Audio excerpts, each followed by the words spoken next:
Hi and welcome to another unboxing. Today we're trying to prepare for bolt action and we're looking at the Desert Rats from Perry Miniatures and the Afrika Corps, also from Perry Miniatures. Now the bolt action range doesn't actually include this battle yet, so these were the only ones we could come up with. And we're actually interested in the Desert Rats because we're interested in basically playing the Fall of Singapore, for which we need English troops. British troops rather, and Commonwealth troops, it might actually be more accurate. And they have the similar kind of kit of, you know, socks, shorts, etc. I was trying to work out what kind of tank I could have for Singapore, and it turns out they didn't have any tanks. The British Army didn't think that tanks would be useful in Singapore because of the jungle, so they didn't have any. Because I collected this, I went, oh, well, actually, might as well get the opposition and get both sides. It certainly will make trying to play a battle a lot easier. And also, there's a few interesting tanks. It turned out, I've just ordered this, a Cromwell to go with my Desert Rats. And I got it in, and my son just laughed, didn't you? Yes, I did. Because the Cromwells weren't in Africa. I got my C's mixed up. There were Churchill tanks, there were Crusader tanks, but there were not Cromwell tanks. Anyway, you don't want to hear about my shopping misfortunes, you want to know what's in the box. So, you get a nice little guide to your army here, which is useful, gives you a breakdown of things. You get several plastic sprues. They look really good actually.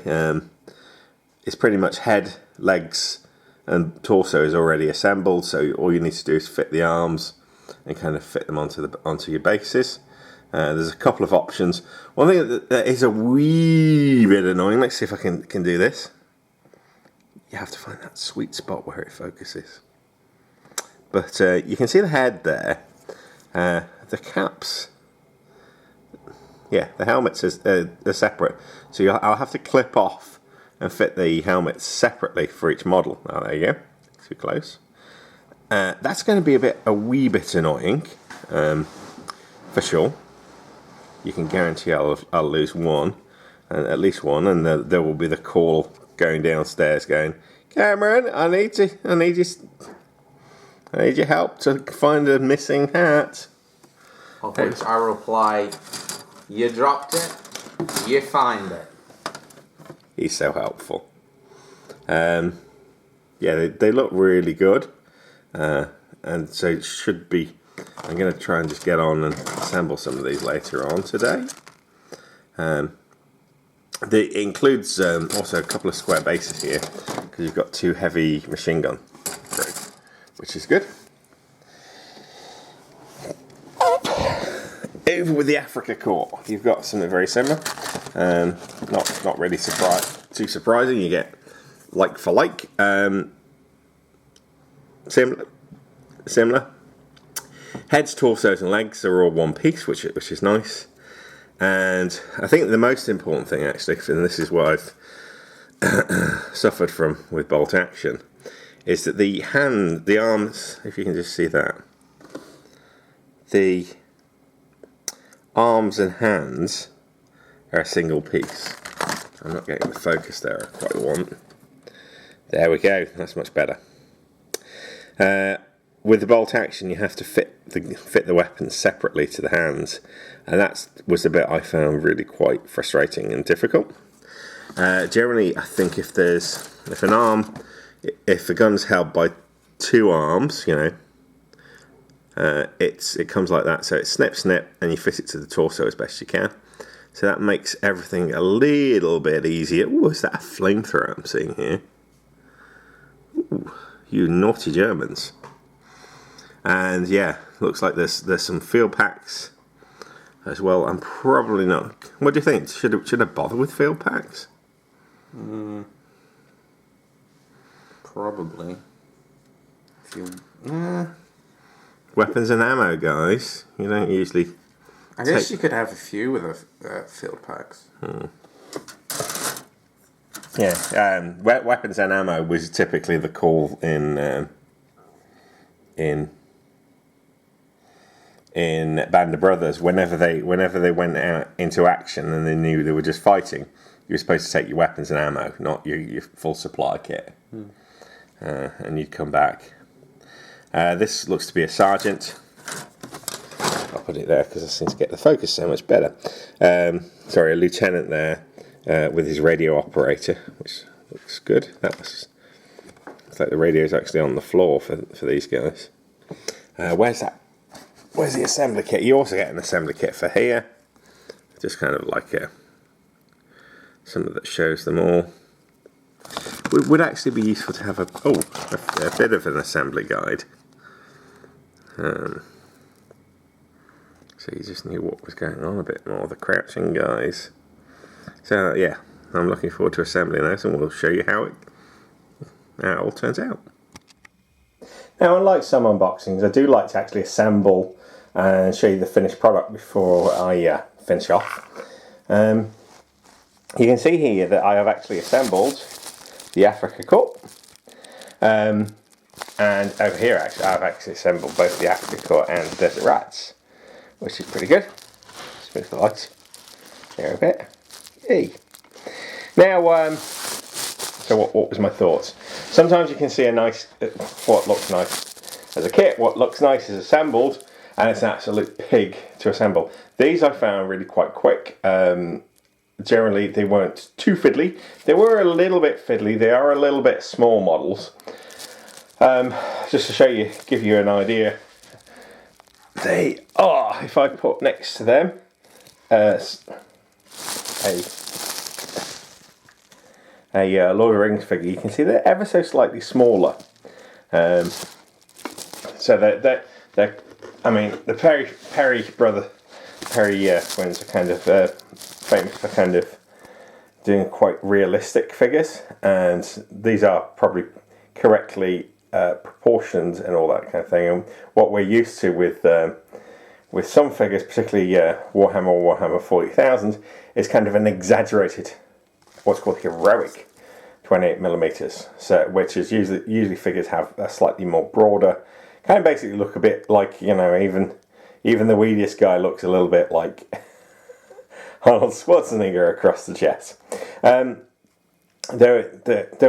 were easy to assemble. You had to put the hats were a bit fiddly. What was great about the German, I'm going to focus on that guy. What was great about the Germans was that you had quite a choice of hats. So you could have the soft cap, you could have the standard kind of child's potty type of thing, and there was also a pith helmet, which I put on a few figures, but not too many. And that meant that, if I bucketed up trying to clean up a line or something and I messed up a helmet, with plenty more to go at. One thing I did find a bit of a bugger, you got a lot of rifle people, and the little list you get in the box that gives you the breakdown of how many rifles and submachine guns. There weren't enough rifles to actually do the number of riflemen that were supposed to be in the box, which was a wee bit annoying. But that box is quite useful. That character's probably slightly more